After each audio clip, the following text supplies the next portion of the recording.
Yung mga katropa, hindi pa po naglalandfall ang bagyo dito, pero sobrang lakas na po ng hangin.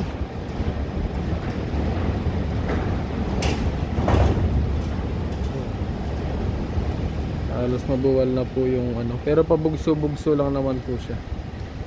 Ayan, mag-ingat po lahat ng ating mga kababayan na nandito sa Taiwan. Ayan, keep safe everyone mga kababayan. Ayan po yung puno na saging. Grabe pa, taob na.